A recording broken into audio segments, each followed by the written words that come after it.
Hey guys, B here.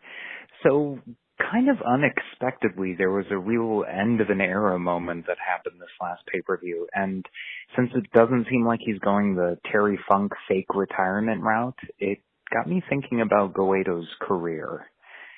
His legacy is obviously going to be complicated, but complicated or not, he does have one hell of a legacy. The Bookers obviously believed in his ability to draw. 33 tournaments pushed as an Ozeki, and his Zen show at Aki 2016 is going to continue to go down as one of the most memorable pay-per-views in history. The guy was a journeyman and a company man to boot. He was like, Big Show. He could reliably be heel or face whenever they needed him to be. Heel Goeido had amazing heat, throwing hankas that made you just want to reach through the screen and grab him. His mini feud with Tochinoshin 2 years ago was really great while it lasted. On the other hand, when they needed those hometown babyface pops in Osaka, his fans would always blow the roof off the gymnasium. I know his whole Karobano Zeki storyline and the Kachikoshi and bounce gimmick the last few years got a little tiresome, but when he was allowed to go, his work rate was always consistent. Let's be honest here, that leg drive of his would make a rugby player blush. Regardless, say what you want about Goeido the character, but in the end, for me, Sawai Godoro, the man, earned my respect for, if nothing else, honoring the tradition that you always go out on your back.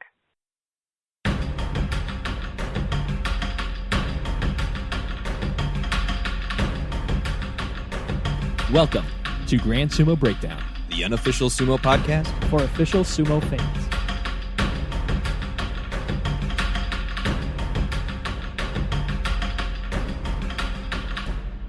Welcome to Grand Sumo Breakdown. This is Ryan. This is Jake. This is Flerick. This is Mac. So, Jake, why do you have us here in the recording studio today? Well, I didn't tell you because today we are covering your favorite wrestler, Goeido. Shutting the door now. Well, yep. Hold on. Wait. Do we have to be nice to him? You introduced the episode, so you are stuck here now. Well, I did not agree to this, and it's probably best if I remain silent for the most part. Because I assume this kind of be like a positive thing. He just retired. We don't want to totally shit on him. You do what you got to do. But the rest of us are going to be talking about a legitimately very accomplished wrestler. Debatable. Not really no, debatable. not debatable. The man was an Ozeki. Yeah. There's how many people are active right now that have won a U show? We got Hakuho, Kakuryu, Tochinoshin, Teruno Fuji, Tamawashi, Mitake Yumi, Takakeisho, Asanoyama, Tokushoryu. So we're talking 10-ish, right? Yeah, about Koto that. Shogiku. Koto. Wait, what? Actually, there's a lot yeah. of won the U show, Jake. He won a Now while that you speak ago. of it. Oh, wow. But that's only 10-ish guys of the several hundred that are in the league. Yeah. So, but maybe you're right. Goeido's not all that special. Well, Ryan. Yeah, you guys You have can't get convinced out of this me. either, Flerick. You're right. Goeido is at best top 10 in the entire world at this sport. You're right. Good. Well done. You've convinced me that he's not anything worth covering. All right, good. So if you enjoyed this podcast, you can. That was a real quick one. Yeah. So instead of what Ryan wants to do, we are going to cover his entire career up to this point. He is staying in the Sumo Association as an elder right now, but we figure similar to like when Kisano Sato retired, we're just going to cover the active part of his career, and we'll see where he goes from here. By all means, he's got another 30-ish years before he is forced to retire that he can make a name for himself as a coach. Mm-hmm. But yeah, being an Ozeki, that is almost as high as you can possibly get, and he absolutely was worthy of a career retrospective from us now that he's retired officially. So let's start it off like we normally do with talking about Baby Goeido. Baby Goeido, born in April of 1986, putting him at 33 years old right now. He's from Osaka, which is mentioned every damn time that they are in Osaka, which actually would be the next tournament in March here. So he retired. He retired rather than be demoted for his homecoming basho of the year. Yeah, I think it's I think a lot of people were taken by surprise because I think Right. they thought he would show up for his hometown to try to regain his Ozeki rank. But Yeah. he knows more about his body and where his sumo is at this time. Yeah, so. like a lot of the Ozeki who retired recently, they just keep on. They still stick with it because they think that they can come back, or they just kind of want to stick around the Makuuchi. This is the first person who actually retired after losing Ozeki rank, which In a while, that we've yeah. seen. Yeah, Yeah. that we've seen. which it seems to be a popular thing that used to happen a lot. With long-time And we'll Ozekis. get to his reasoning for retirement, but right now let's go back to Baby Goeido. Ooh. Baby Goeido, he did show promise young as an athlete, especially in sumo, obviously. But Right from the crib, pushing other babies away from the bottles. It was so weird. Every time somebody went to check on him, there were no more babies in the crib. They were all yorikiri'd out, presumably. But he actually struggled a lot with getting big. He couldn't put on weight as quick as he wanted to. So through grade school, he was often the smaller guy, which, that helps you develop your technique though. So there's obviously a silver lining there. Instead of going straight to the pros, like a lot of guys we'll see that are starting sumo, they go like at age 15-ish, 16 even. Goeido actually waited a couple of years. He went all the way through high school, but it was a sumo-focused high school. They have such things. I mean, it wasn't like, it's some anime like the top school for sumo wrestling, and they don't even do math or anything there. But like it was a high school that had a very renowned sumo program. He had a very supportive coach there. This stat I found on Wikipedia, I'm not quite positive what it means, but in his 3 years there, he won 11 titles. I'm not really sure like how prestigious that is. How many titles are there per year? Yeah, is that 11 out of 11, or is that he could have won? I'm not really sure. Knowing Goeido, probably not. And knowing the extent of my research for these episodes, it's impossible to find out. But in 2004, he was the only high schooler able to wrestle at the 53rd All Japan Sumo Championship, which prestigious non-professional tournament there, and he finished in 4th place, which is nuts, being the only high schooler. But he from that 4th place finish, that's when he went to the pros. So he would have been competing against a bunch of people in university and Sure, stuff like that. yeah, or if there are like just amateur teams out there, I'm not positive exactly who participates in that, but it's notable when you're the only high schooler who's able to make the cut for that kind of thing, and I thought that was really cool. And that happened in December of 2004. He made his professional debut in January 2005, so immediately. Wow. He got into this. 18 years old. 2005. Yeah, looks like it. All right. Yep, that was great math, Jake. But he joined Sakai Gawawa. Jesus. Try that again. I tried so hard to practice this one. Sakai Gawabeya. And he actually, in his very first match, he was matched up with Tochi Ozan. Making his first match, his first debut match ever. And he won. He beat Tochi Ozan. And he is going to be a recurring character in this story. Goeido and Tochi Ozan have some really cool history together. They had actually fought in high school a few times before this, but I think it's really cool, really notable that they made their professional debut against each other.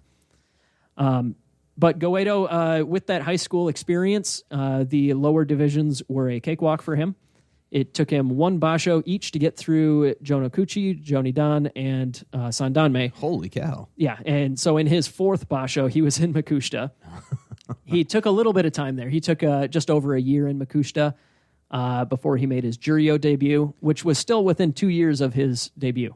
Real quick question. Was he always fighting under the name Goeido? I know a lot of time in early careers, people will change their name. Yeah, he actually took on the name Goeido when he hit Juryo. Okay. Up until that, he was wrestling under his his family name of Sawai. Okay. But he did keep his given name, his first name, Gotaro. He kept that. That's his real first name, and that's what he kept as Goeido Gotaro, is his full Shikona. Gotcha. But yeah, so he didn't take that name until he hit Juryo, all the way 2 whole years from when he started. It only took him about 5 or so basho to get through Juryo, and he did real well. He actually, I believe he got at 12-3 was his final basho there before making his Makuuchi debut, and he did excellent in that debut. This is Aki of 2007. Aki, another recurring character in this story. There are it's not like every single thing interesting happened to Goeido in September, but a disproportionate amount of things. More than a the sixth. data is skewed. Yeah, more than a sixth of notable bashos for him That's are when definitely in September. That's when he decided to peak for the year. He's like, I'm gonna just build up towards Aki. Yeah, I like that joke we've got going for Mitaki Yumi that he only does well in the warm weather. Joke? You Okay. mean legit stat? Whatever. But Data don't lie. Goeido is like, oh crap, the cold weather's coming. I'm going to do my good stuff now. And then take the other 5 tournaments off. No, we joke about his inconsistency in his later years, and I'm hoping after this episode, you guys will have a little bit more respect for. No, trust me here. I have a hot take at the end that we can discuss, and I think that'll be our good point for final discussion on Goeido. Just going to say don't get your hopes up. That's At fine. least for me. That's I fine. can't speak for Mac or Fleric. I spent all of 15 minutes researching this episode, and all Convince of, me. Convince all me. of 5 minutes crafting my arguments to be absolutely positive I can convince you about Goeido's prestige here. I could be very can't wait. stubborn. I can't wait. But let's move That's, on. Continue. that's obviously a joke. I can't do anything in 15 minutes. Oh, lucky for your wife. Ooh. Yikes. I mean, that's actually Yeah, I said she's lucky. Yeah, that's the closest to a compliment I think you've ever given me. good for you. Anywho, in the very first basho that Goeido participated in the Makuuchi division, he was in the Yusho race and actually in the lead for part of it. He only lost one time in the first 11 days, and it was up until the very end when they started giving him harder matchups that's when he finally faltered, and he didn't actually get the Yusho. When the pressure started mounting. Hey, Sounds pretty typical. Sounds pretty typical. God damn it. It's all right. I'll try to keep it. I'll try to maintain. Ryan, we know your disdain for Yes. Goeido is Don't lie to me long-lasting. that you're going to try. But obviously, with 11 wins, he lost 3 out of his last 4, but still finished with 11 wins. Obviously good enough for a special prize. So he started off with a special prize, 1 out of 1 in his career so far in the top division. He doesn't quite keep that ratio, but he does pretty good. All right. So he made his way real quickly up towards the top, the single digit Megashira rankings. He dabbled a bit in Komusubi for a couple years here, and this is all in the range of like 2007, 2008, 2009. That he's clearly showing promise. He's clearly showing he's going to be a mainstay. He gets a prize or 2 here or there, but nothing completely mind blowing really yet. He's just kind of hovering in that range. Sorry, go ahead. And to give context of this time, this is the time of Hakuho is actually Yes. just stepping up along with This is actually Asashoryu. when Hakuho and Asashoryu are taking every single basho. Yeah, so it's very, very high competition here, and sticking around in like the Joy area of the Bansuke, very impressive, especially for someone who was only 3-4 years into their career at this point professionally. Around this time, Goeido was part of the 7 Samurai, a nickname given by commentator Mai no Umi. Mai no Umi was a popular wrestler in the 90s. He was kind of the Enho of the 90s. Yeah, he was a little guy, and he became a big deal on like sumo commentary, just as like a TV personality in general. But he had the 7 Samurai around this time who were gonna bring sumo back to the Japanese people. Not like the sumo was bad at this time or anything like that, but it was just obviously heavily dominated by Hakuho and Asashoryu. Haruma Fuji's around by this time as Ama. That was his old Shikona. All 3 Mongolians. And All not 3 Japanese, Mongolians, yes. not Japanese. So yes, when a big batch of really, really promising Japanese guys came up, it was a big deal, and Mai no Umi gave them this nickname. So let me list the guys in this 7 Samurai other than Goeido. So the other 6 guys, Homasho, I hadn't heard of him until here. Toyo Hibiki, have heard of him. Toyo Noshima, Oh, yeah. big deal there. Tochi Ozan, of course, recurring character. Kota Shogaku, and Kisano Sato. That is a heck of a lineup for all those guys coming up right around the same time.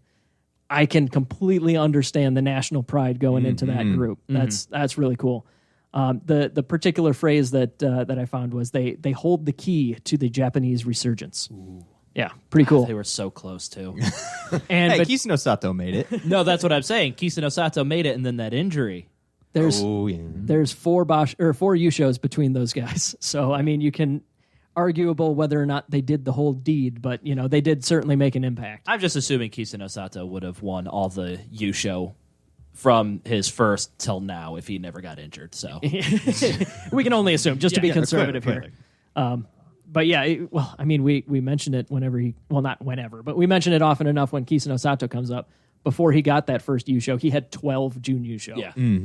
He had come up runner-up to Hakuho a bajillion times. yeah, gonna do a quick plug for a project that one of our listeners is actually doing on their YouTube channel, Mr. J Wag's YouTube channel. Oh, yeah. He's doing a series called The Shadow of Hakuho, where he's going through all of Hakuho's U-show and saying, like, if Hakuho never existed, what would sumo look like? And so I have a feeling with those 12 June U-show Kisano Sato had, he could likely be a Dai Yokozuna instead of just having two U-show to his name. But yeah, sorry, go on. No, totally. I hope that it eventually turns into a sumo video game franchise along the lines of Shadow of the Colossus. That would be awesome. You have to Tsupari your way up the giant Hakuho to get to him and hit him in the face. Or Shadow of Mordor or something like that. But yeah, so like I was saying, this 2007 to 2009 period. Yeah, all right, broke Flair just Flair. like that one We too broke much. him. I want that video game now. So badly. 2007 to 2010 or so. This is where he's kind of being a mainstay. He's being one of the seven samurai. He's showing promise, but he's not turning that corner really. But there were a number of times that he still had great performances. One strange one in particular, he had elbow surgery in August of 2009, and yet somehow in September, Aki, of that same year, he came back with 10 wins immediately after the surgery. It was really weird. With the Goeido show, a technique prize too.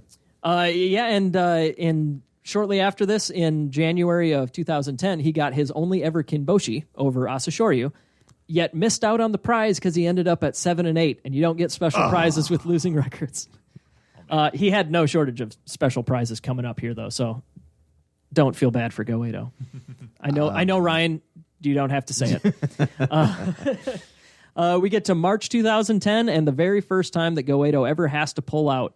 He'd gone a solid 5 years without any, that's a solid Iron Man run of no missed matches, and then he had to miss more than the whole second half of that tournament.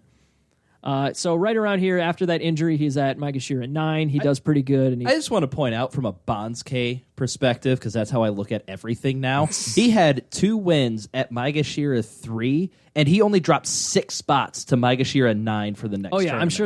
I'm sure there was some good Bonsuke luck in there, and it won't be the last time for Goeido. I'll get to that. But if you are looking at his Sumo DB page, you'll see in July of 2010, there's a complete absence, and I wasn't sure what this was when I was going through his career. Going through his career from start to finish. I hadn't heard of any major injuries or anything like that. Wikipedia spills the beans. He got suspended, actually. Behavior suspension for betting on baseball. Oh, so he was involved with that. Not match fixing, but betting on baseball. Okay. Match fixing was right around the same time. Within a year of this was the big 2011 match fixing scandal. But he and a dozen or so others just completely suspended and absolutely harshly treated as if it was an absence for any other reason. He got demoted from Maegashira 4 all the way to Juryo. And Juryo proved not to be enough for Goeido. He comes back from this suspension with a significant fire lit under his butt. Yikes. He goes 12-3, 12-3, 11-4, 11-4 to get all the damn way back up to the Sanyaku ranks in 4 tournaments. Did he do a little bit more dabbling at Komosubi? He did a bit more dabbling here in the Sanyaku ranks. No, on that run, he got his first Junyu show and his second technique prize, all in that run of 4 straight double-digit tournaments. So that was a hell of a run for him. He was the 4th ever Maegashira who got consecutive double-digit wins in 3 straight tournaments.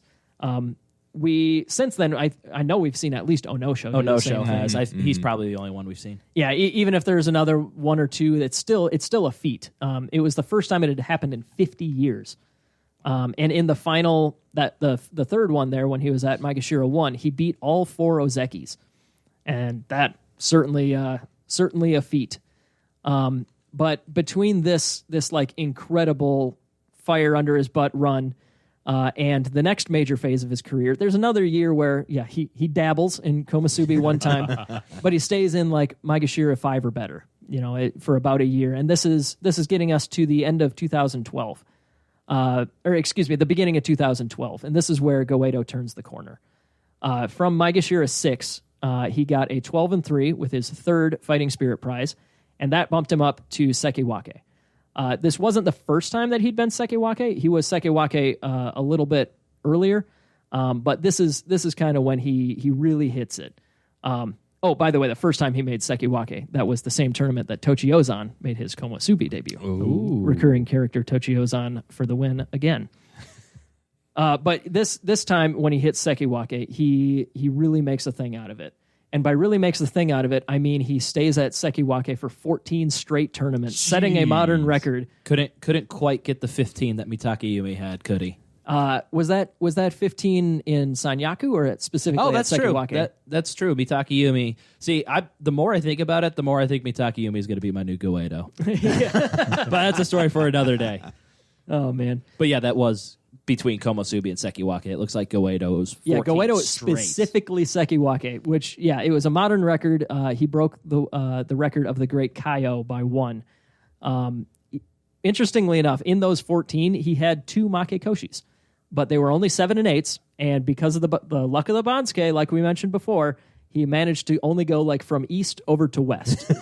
So he managed to keep the streak alive. One parallel position. Yeah, exactly. He effectively had like the Ozeki Kadoban kind of deal going on even while he was a Sekiwake. But no, so he stays there for quite a while, and in mid 2014, he finally puts 3 good enough ones together to get his Oseki promotion. I do want to point out one of those was an 8 and 7 sandwiched between 2 12 and 3s. Because I was not going to mention any of the stats, Ryan. give me 2 seconds here. Fine. Interestingly enough, this run of 3, this is the exact same time that Kakuryu gets promoted to Yokozuna. Oh. So Goeido, in 2014 here, he starts his Ozeki run with a 12-3 Junyusho and a Shukinsho Outstanding Performance Prize. In the next tournament, he only goes 8 and 7, but he does get a Shukinsho, the Outstanding Performance Prize. So again, he beat the Yusho winner and managed to get that Kachikoshi so that he actually was eligible for the prize that time. And he followed that second one up with another 12-3 Junyusho with another Shukinsho prize. So he went 12, then 8, and then another 12. That's 32. That's 32. But with all those Shukinshos and 2 Junyushos, that was enough for them to bump him up. And he had been at Sekiwake for 11 2.5 straight years. basho prior to that. 3. Prior to the run, right? Yeah. Yeah. And that was also 2 Hakuho wins during that time as well. That's probably the big thing that put him over, is my guess. I was wondering, like, what was their Ozeki situation? Like, maybe they're in a similar situation right now where we're kind of thirsty for Ozeki. They did have 2 at the time. Kisei no Sato and Koto Shogiku were the 2 Ozeki when Goeido was promoted. So it's not like they were dying for an Ozeki to promote him, but I'm thinking it's like Flerick said, 2 victories over Hakuho with 32 wins over 3 tournaments after being Sekiwake for so long. Yeah. I'm not going to argue too much against it. Yeah, I mean, the whole thing is a judgment call anyways, and because it's Goeido, he couldn't quite do 3 outstanding performances in a row. But he got 2 out of 3, and the middle one was still pretty okay. But he established his 8 and 7 as this is okay. If things work out for you, 8 and 7 is still a great record. It became his comfort zone. Yeah. If 8 and 7 with a special prize is your down, then your up is pretty solid. Yeah. Yeah. I don't think there was any real controversy whatsoever for that promotion. He absolutely deserved it. And he proved he deserved it by staying there for more than 6 straight years. So yeah, Fair enough. A little testy every once in a while. I think he was Kadoban 9 times in his career. Oh wow, another stat I didn't have on the next paragraph, Ryan. Sorry, I have memorized the sucky Goeido Ozeki stats. So Ryan knows bear his with enemies for damn sure. But yeah, so he made his Ozeki debut in 2014 at which tournament? Probably Aki. It's definitely Aki. It's always goddamn Aki. But yeah, so he went 8 and 7 The comfort zone. With one, but with one of those as a Fusen win. So he's only 7-7 in the ring.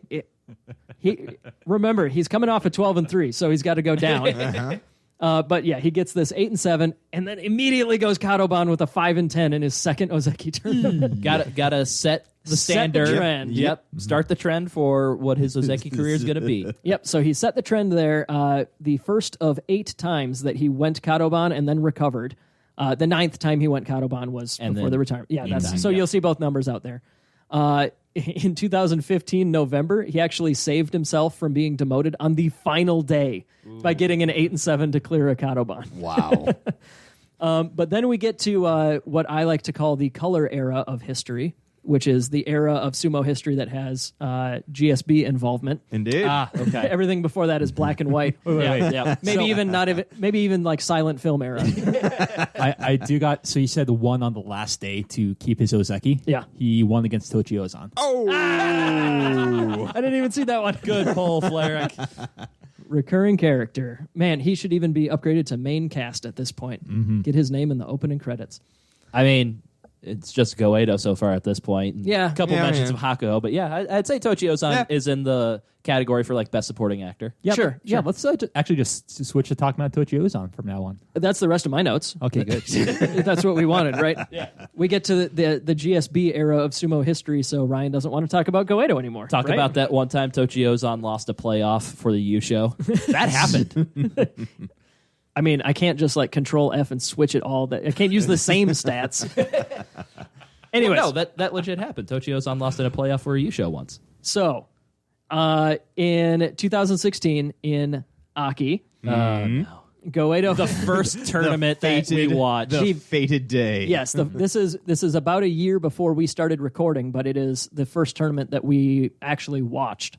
And yeah, Goeido just bafflingly goes 15-0. Like it's almost on par with Tokushoryu, honestly.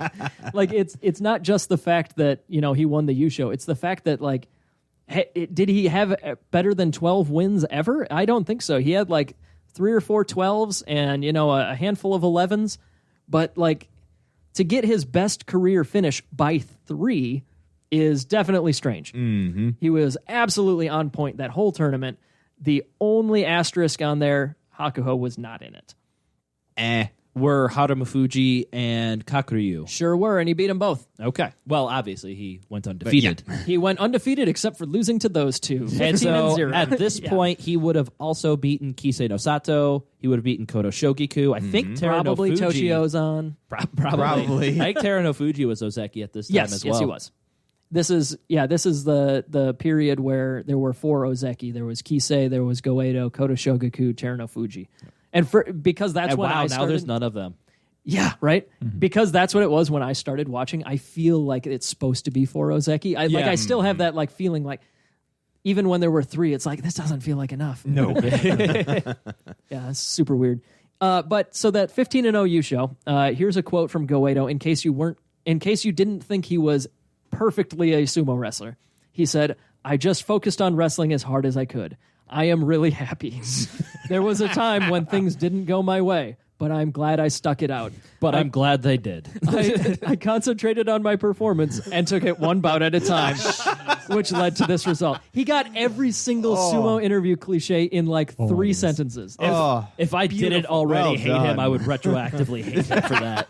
No, but give the man props, though. He totally nailed all the cliches. Yeah, so this U show that he won, it was the first for Osaka since 1930. No wrestler from Osaka had won in almost 100 years.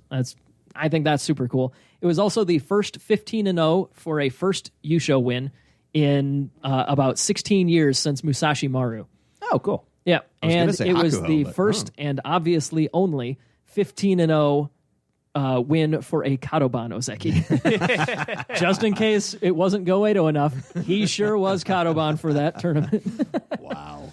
And he followed it up with an uninspired 9-6 to dash any hopes of being a Yokozuna. And that's when he started planting the seeds in Ryan for hatred. Yep, there you go. So that was obviously the peak. He didn't win another U show. He had some injury struggles. The injuries are piling up as he passes 30. He gets into his his sumo elderly years. He did get one more Junyu show. Two more, yeah.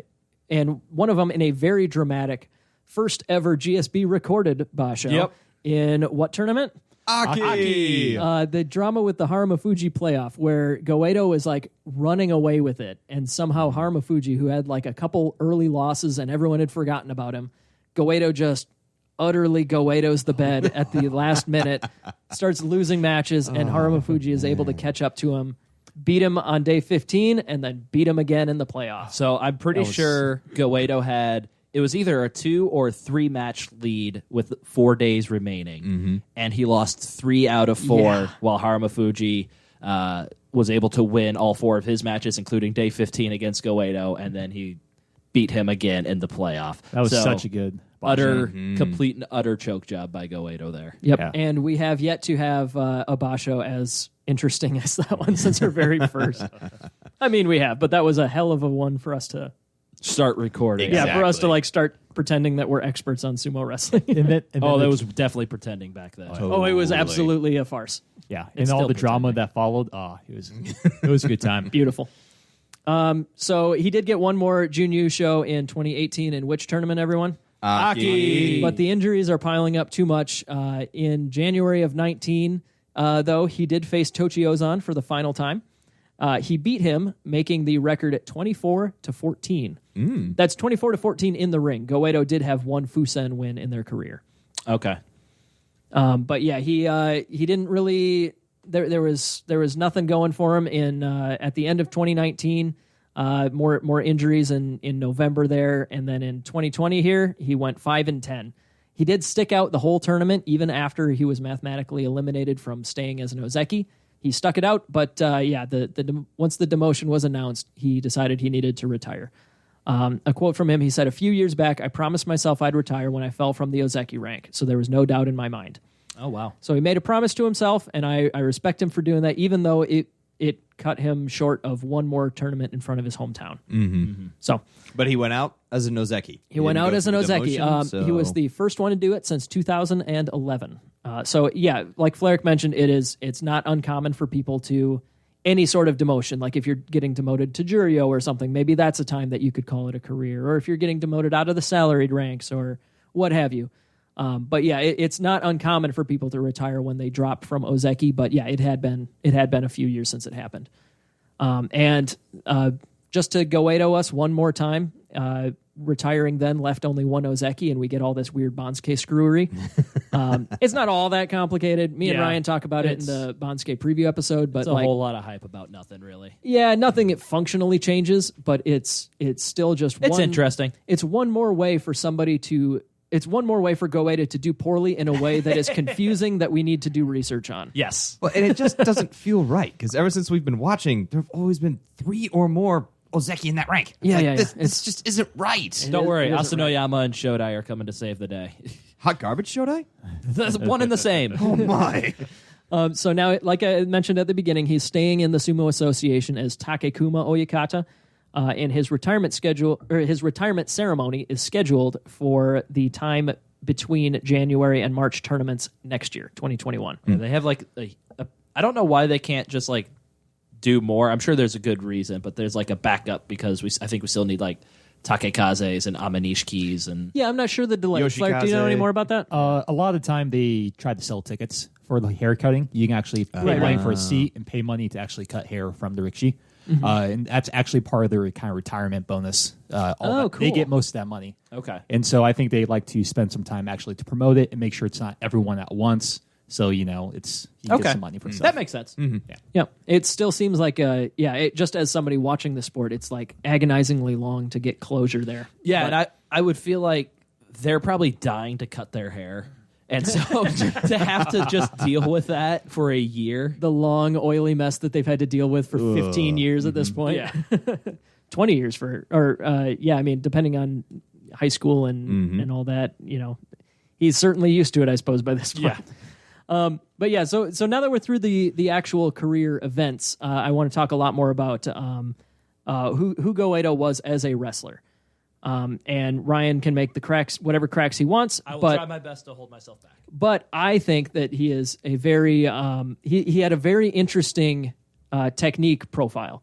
We used our Namiyama statistic model to see how does his style of sumo over his Makuuchi career compare to the average wrestler over the last 12 months of sumo. So we figure out every single Kimurite over the last year and compare how often did Goeido use a specific move compared to how often the average Rikishi did. And unsurprisingly, at the very top, we have Yorikiri and Oshidashi. And because Goeido is much more interested in grappling than he was in pushing, he finished matches by Yorikiri slightly more, about 20% more often than average, and won by pushing about 30% less often than average. So not extreme. It's not like a Takakeisho situation where it's Oshidashi 3 times as much as normal and 0 Yorikiris in his career. It's not like that situation. Excuse me, 4 Yorikiris in his career. How about whatever? So, but yeah, I mean, it's no surprise that somebody with good fundamentals and good understanding of the sport has Yorikiri and Oshidashi as his top 2. Respectively, that's 174 Yorikiri wins in the top division and 97 Oshidashi wins in the top division. Right after that, we get some of the. This was interesting to me, and I have a hypothesis. Let me run this by you, though. The next 3 techniques, his 3rd, 4th, and 5th, are all pulling techniques. He has Hataki Komi, Hiki Otoshi, and Tsuki Otoshi. I guess Tsuki Otoshi is not really pulling, but it's kind of like the sloppy match devolves, and you kind of. We'll call it a thrust down kind of match. So those are his next 3 techniques, which Hataki Komi and Tsuki Otoshi, he used a good deal less than average, even though they are still in his top 5. He used them less than the average wrestler does, but he used Hiki Otoshi almost twice as often as everybody else did. Which is Hiki Otoshi? That is the hand pull down. Hataki Komi is where you slap down from the back of the head or the back, and Tsuki Otoshi is the thrust down, where either they kind of just ran into each other and one of them pushed the other one over kind of a deal. It's the sloppy sumo. That's what, in this last Basho, Tokushoryu. That's what Tokushoryu was talking about. Like he wasn't impressed with himself for all those Tsuki Otoshi wins. But the Hiki Otoshi, that is where specifically you have a grip on the arm and you pull someone down. My hypothesis here, and that's the one that I said he used a lot more often than average. I think it's because of a breakdown in an already decided attempt to grapple. He has somebody's arm, and he already has a grip by the time he decides to go for pulling techniques. That's my guess, because it's very disproportionate how often he used it. So that would be based off of his Tachiai then. So as if he can't get a good grip on the Mawashi, if he can't get for a good Yorikiri or good just to push him away, maybe then just grappling onto the hands is just his best way to do it. Yeah, that's kind of my hypothesis. Like he's attempting to do a grapple rather than push match, but it kind of breaks down, kind of gets sloppy. He ends up pulling, but he's already got grips on the arm. That's my very uneducated guess. But it could explain why he used the standard 2 pulling, the standard 3 techniques that I grouped together here as kind of like pulling / sloppy techniques. He used them, but one of them way more often than the others. So I don't know. Hypothesis, but I thought it was kind of interesting to speculate. And then the rest of his top 10 is all throws. There's all a bunch of different, Uwate Nage, Shitate Nage, Yori Taioshi I count as kind of a throw, Skui Nage, the beltless arm throw. So that makes up the rest of the bulk of his moves. No Kotanages? No, well, not in his top. I only compile this list for moves that he used at least 1% of the time. Gotcha. And if it's less than that, I don't really consider it statistically significant. Which means that would have been less than like 6 or 7 ever. Gotcha. So if it's that rare, I don't consider it part of his style. Totally a judgment call, but it's my spreadsheet. I make the rules. But there are 2 strange ones on here that I thought were kind of interesting. At number 7, we have Kubi Nage. That's the head throwdown, right? Yep. And at number 12, we have Sotogake. I did some research on these. I actually bought this awesome sumo skills book that has pictures of every Kimurite, and I keep it right next to my podcast and computer, so I can always grab it. Highly recommend having it here. This is really cool pictures. But Kubi Nage is kind of like it's kind of like a stereotypical judo throw. The other guy has both hands on your belt under your arms. So it's kind of a last-ditch resort, but you grab the head and you pull the arm of the opposite side, and you just kind of hip toss him, even though he's got the better grips. This is kind of a last-ditch attempt, but it's something that a skilled grappler can use if he loses the grip battle. This is something that Goeido used 4% of all of his wins, so 24 times. That is I can't really say how often that compares to average because nobody really uses that. It doesn't happen. So, like, technically, he used that 2,000% more often than people in the last year, which probably means there was only one or two of them in the last year. Yeah, it's like nobody tries to go for that technique. It just kind of comes up as a part of the match. So there must be something about Goeido's style. No one likes to get into that situation. Yeah. You've already screwed something up if you are able to pull off that move. And that's kind of what... That's kind of a... But that is kind of a good testament, though. Like, he gets into those bad situations, but he still found a way to get out. But he can pull the reversal often enough for it to be one of his go-to moves, one of his top 10. Very strange. Sotogake, which he used 12 times, or 2% of all of his wins. Another one where it makes no sense. It's like 3,000%. It's total bunk. But what that means is that it's a move that not everybody, very few people can pull off. Except for Hakuho, according to him, it's like, Hakuho knows every single move. But no, just the Asanoyama match is like, I should have done this strange, Kimarite that no one's ever heard of. Oh, sorry, endo match. But regardless, it's one that it's a weird one to have in your back pocket here. But what Sotogake is it's an outside leg trip. So, like, if we're in a neutral grappling position, what I would do is I would reach one of my feet around the outside of your foot on the other side here and just push you over while hooking that leg. So it's kind of just from a neutral position, using the legs more than most people want to. Any sort of leg trip attempt is putting you on one leg as well. So that's another kind of risky one. Yet he somehow managed to pull it off way, way more often than is statistically significant here. Like, it's very strange that he is able to do that with regularity enough to stick out so far on this list of moves that he did. So I thought that was kind of cool. Do you think he had like a high risk kind of style, and maybe that's kind of some of the reason for his inconsistency? It could be. I know it sure didn't feel like it watching him in the ring. He always felt to me like it. I love doing these stats because it tells you more about somebody than you would have gotten just watching them casually. And watching him casually, Goeido always felt like a meat and potatoes, I'm going to grab your belt, I'm going to yorikiri you. But he really only won by that a total of 30% of the time, which, I mean, obviously that's a lot, but that's still like not overwhelmingly so. He won by pulling techniques and by throws a ton. And it's just one of those things I wouldn't have really known that about him without looking it up, just because of when we watch matches, we watch them fairly casually, But anyways, that I love looking up the stats to see trends that we wouldn't have seen otherwise. As far as his losing Kimarite, there's kind of what you'd expect from a grappler is losing by grappling. If you get into a grappling match almost every time, or if that's your aim, then most of the time you lose, it's probably going to be because you got out-grappled or something like that. You don't see a grappling match devolve into a pushing-thrusting match. It's the right. opposite. Exactly. It's Kodo Shogoku, where he's pushing you with his belly. Yeah. Belly bump, Tsuki Otoshi, and he's down. But so Goeido, he lost by yorikiri. That's his number one losing technique.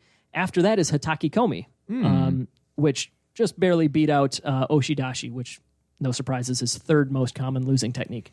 But the only ones that he has a huge amount out of the ordinary for his losses in his top 10 are Uwatenage, Yoritaoshi, Shitatenage, and Tsukuinage. All throwing/grappling techniques that are more than double the average. So, like, of his losses, more than twice as many as we would expect are from each of those throws. So, again, he gets into the grappling situation. So whether he wins or loses, it's the grappling situation. So, any questions on anything else? Otherwise, I just wanted to have one hot take and maybe see if your opinions on his career have changed. Yeah, I'm interested to see what you've brought to the table to try to sway me from my Goeido opinion. Well, that's unfortunate because I thought I'd already gone through all of it so far. I'd already laid out the evidence here. Whatever. No. I think he gets a lot more crap than he deserves on our show. But I think we do all acknowledge the fact that he was an Ozeki and had an excellent career. I will freely admit he gets far more crap than he deserves. Yeah. The hot take that I'd like to finish with and maybe get a little bit more discussion going here. I think that Goeido was a better Sekiwake than he was an Ozeki. Oh no, I think I've argued that in the past on the podcast. Well, I'm not saying that he should have only been Sekiwake and not Ozeki. I'm saying that when his prime was pre-Ozeki. Yes, 100% agree. That's very interesting for someone. Well, I suppose you've done a lot of research on Goeido because you want to hate him more. Anywho, the case for this would be let's just lay it out as percentages. As a Sekiwake, there's 14 basho in that 2.5 year run to consider. As an Ozeki, there's 33 basho, or 6.5 years to consider. So by percentages, he got double digits of wins as a Sekiwake 28% of the time. As an Ozeki, only 15% of the time.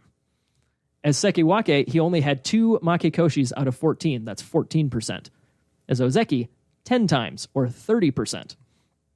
I absolutely think that even though he didn't do well enough to get the Ozeki promotion until the end of that 2.5 years, I think that was his prime. And I think it's unfortunate that the majority of people watching today didn't get to see that prime, as much as they got to see his up and down Ozeki career. Mm-hmm. Yeah, I was looking at his page before we started recording and while we were recording and noticed, he was piling up the special prizes and the Junyu shows as he was a during that Sekiwake. And if I had been watching while he was a Sekiwake, I probably would have been cheering for him to be an Ozeki, and my entire outlook on Goeido would have been entirely different. But since we didn't start watching until halfway through his Ozeki run, where he was being... His peak is the first thing we saw. Yeah. And then it was all... downhill. A jagged downhill from there. Yeah, exactly. And so that's kind of what I latched onto to hate Goeido. But I think had we started watching sumo at a different time, I could have a completely 180 opinion on Goeido. So maybe that was more of a lukewarm take, but I thought that would be a fun one to bring up at the end. No. Yeah. The counter to that Sekiwake being his prime... my definition of just as I was scanning through, I wanted to see how often was he in the Yusho race during those 2 segments, and I kind of halfway casually defined that as 1 loss or 0 losses in the first week. What did he enter the second week as somebody who's in first or second favorite place? Yeah, exactly. As Sekiwake, that only happened 2 out of his 14. As Ozeki, 7 out of 33. So that's 14% as a Sekiwake or 21% as an Ozeki. So you could consider that as a counter argument that he was more often in the discussion to win it as an Ozeki. Also counter argument, he did win it as an Ozeki. My God, I didn't write that down. I had forgotten about that. And yes, one of those 7 out of 33 was his 15-0, of course. But again, that could also just be the guys he was facing up until that point. That could be when his matches were, who he was facing. I mean, there's but a lot as a Sekiwake or an Ozeki, you're still facing the top guys. True. But the order might change. Exactly. That's all I was trying to say. Yep, absolutely. So that's what I got on Goeido, an up and down career that was pretty much done going up by the time that we heard about him, which is unfortunate. But I think we're all on the same page that he's a legend that deserves his own episode here, and also deserves a little bit of skepticism that Ryan is clearly showing on his face. He's showing skepticism for putting him in an all-time great situation. He's not worthy of skepticism for being considered a great. I will say if sumo had a Hall of Fame, he'd be if he got in, he'd be the guy that got in on the 15th year, his last year of eligibility. Sure. Maybe a little bit sooner. I don't have a great idea of we've only been watching for 4 years at this point. And there also isn't a Sumo Hall of Fame. There's also that. So I think it's kind of interesting. Sumo kind of has a built-in Hall of Fame. If you Yokozuna. Well, yes. They do. It's the stones. Yeah, we they saw have those. But and Ozeki stone. there is an Ozeki Yes, stone which we also found. with Goeido's name on it, Ryan. So if we're going to call that shrine the Hall of Fame, then fine. He made it. He is a Hall of Famer. He is a Hall of Famer. And that's what I got out of Ryan. Yeah! I count that. He technically got the ring. Let's call it a day there. Yeah, I do want to say one thing. Like, granted, like he had ups and downs, but I think 6 years in Ozeki is something to very much I have to be very proud of. I think sumo is a very hard sport to stay consistently at the top for long term.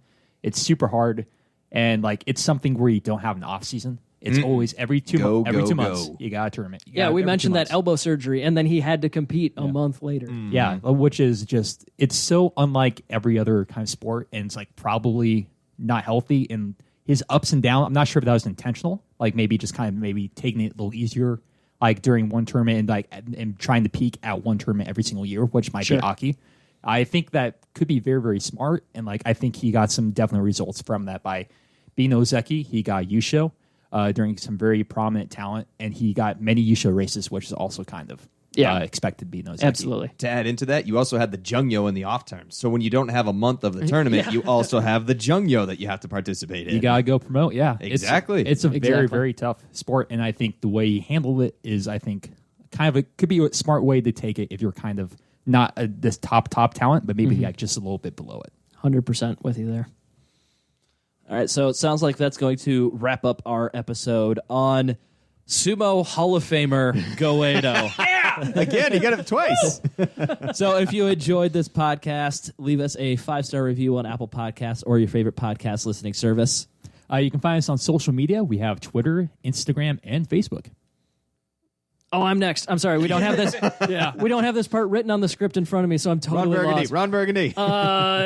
San Diego. No, our blog is grandsumobreakdown.wordpress.com. Check out our popularity poll that we just posted there this week. Yeah. Check that out on our blog. We got links on Reddit, and we tweeted it and all that junk. Yep. If you have any questions, comments, or corrections, drop us a line at grandsumobreakdown@gmail.com or give us a call at 805-613-7866. That's 805-613-SUMO. That's a pro. He remembers his part without a script. And he has numbers that he has to remember. That's right. If you all excuse me, I said some nice things about Goeido. I need a shower.